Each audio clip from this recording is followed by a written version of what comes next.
Magandang hapon, Yusek. Baka may reaction po ang palasyo dun sa pagkakaaresto kay Franco Mabanta, PGMN founder, kaugnay dito po sa extortion case sa dating speaker.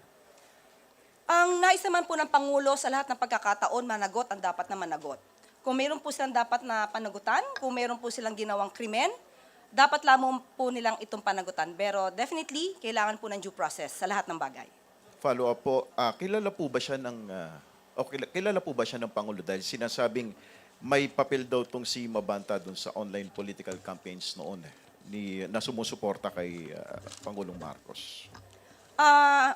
Hindi po siya kaibigan ng Pangulo, pero siguro mas nanaisin ko po kung ito po ang inyong itatanong dahil ito po ay mismong pinost ni Franco Mabanta.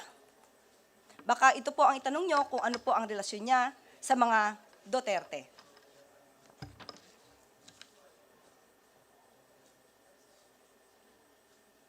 Nandiyan pa nga po si Harry Roque. Quick follow-up sa inyo pong pagkakaalam, Yusek. Ano po ang relasyon po kaya ni Mabanta sa mga Duterte? Ay, kayo po ang magtanong sa kanya. Lalong-lalo na po, marami naman po yata siyang na-feature sa kanya mga articles na halos ay kumakalaban sa administrasyon.